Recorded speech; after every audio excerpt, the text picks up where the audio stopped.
Mr. President, the one country in the world today where I'm sad to say the state sponsors Islamophobia, and that is India. The reason behind this is the RSS ideology that unfortunately rules India today. This extremist ideology was founded in the 1920s. The RSS founding fathers were inspired by the Nazis, and they adopted their concepts of racial purity and supremacy. While the Nazis' hate was directed at the Jews, the RSS directs it towards the Muslims and to a lesser extent, the Christians. They believe that India is exclusively for Hindus and others are not equal citizens.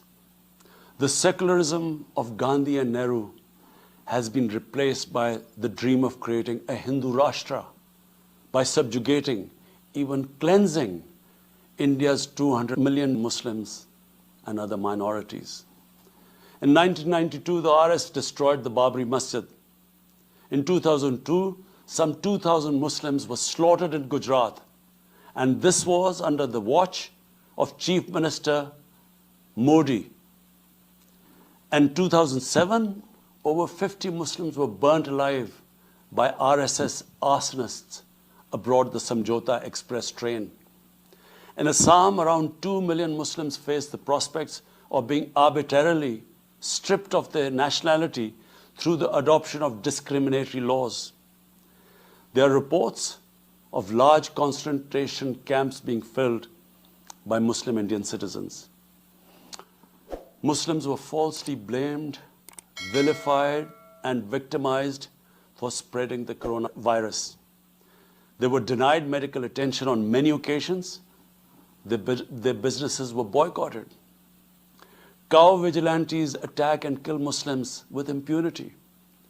Last February, Muslims faced targeted killings with police complicity in New Delhi. Mass registrations in the past have often been a precursor to genocide. For example, the Nuremberg laws in Germany in 1935, and then in 1982 in Myanmar. The Hindutva ideology is set to marginalize almost 300 million human beings, Muslims, Christians, and Sikhs. This is unprecedented in history, and this does not augur well for the future of India. As we all know that marginalization of human beings leads to their radicalization. Mr. President, for over 72 years, India has illegally occupied Jammu and Kashmir against the wishes of the Kashmiri people and in blatant violation of the resolutions of the Security Council and indeed its own commitments to the people of Kashmir. On 5th August last year, India illegally and unilaterally sought to change the status of the occupied territories and deployed additional troops, bringing the total number to 900,000, to impose a military siege on 8 million Kashmiris. All Kashmiri political leaders were incarcerated. About 13,000 Kashmiri youth were abducted and thousands tortured. A complete curfew was imposed, accompanied by a total communications blackout. Indian occupation forces have used brute force, including pellet guns against peaceful protesters, imposed collective punishments, including the destruction of entire neighborhoods, and extrajudicially murdered hundreds of innocent young Kashmiris in fake encounters, refusing even to hand over their bodies for burial. The Kashmiri media and those daring to raise their voice are being systematically harassed and intimidated through the use of draconian laws. All of this is well documented in the reports of the United Nations High Commissioner for Human Rights, communications from the Special Rapporteurs of Human Rights Council, statements from human rights and civil society organizations. The international community must investigate these grave violations and prosecute the Indian civil and military personnel involved in state terrorism and serious crimes against humanity being perpetrated, I'm sad to say, with complete impunity. The objective of this brutal campaign is to impose what the RSS BJP regime has itself called the final solution for Jammu and Kashmir. To this end, the military siege is being followed by moves to change the demographic structure of the occupied territory. This is an attempt to obliterate the distinct Kashmiri identity in order to effect the outcome of a plebiscite envisaged in the UN Security Council resolutions. This action is in violation of the UN Charter, Council resolutions, and international law, particularly the Fourth Geneva Convention. Changing demographic structure of occupied territory is a war crime.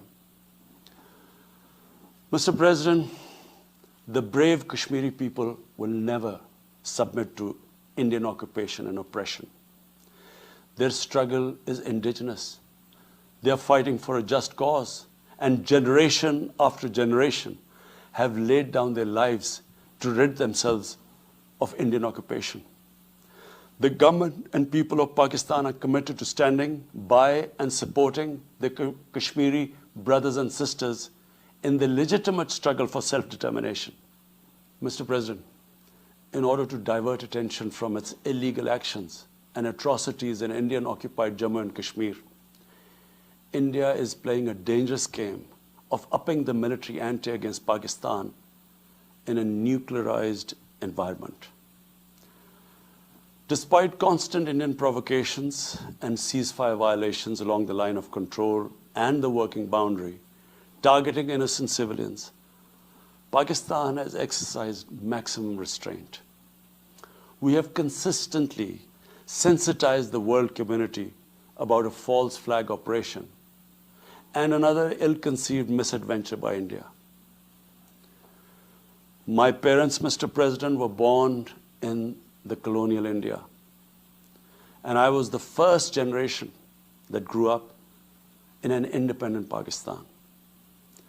I want to make it clear that any attempt by the fascist, totalitarian, RSS-led Indian government to aggress against Pakistan will be met by a nation that will fight for its freedom to the end.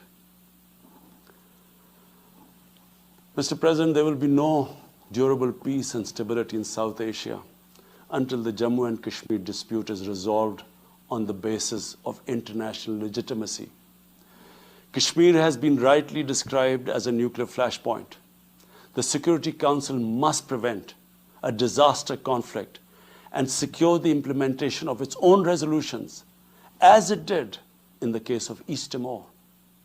The Council has considered the situation in Jammu and Kashmir 3 times in the past year. It must take appropriate enforcement actions. It must also take steps to protect the Kashmiris from an impending genocide by India. Pakistan has always called for a peaceful solution. To this end, India must ascend.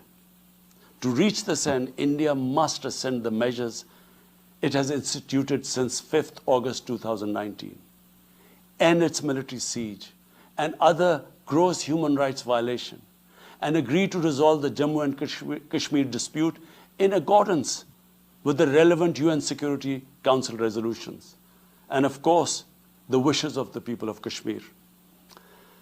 Mr. President, Pakistan's desire for peace in our region is also manifest in our efforts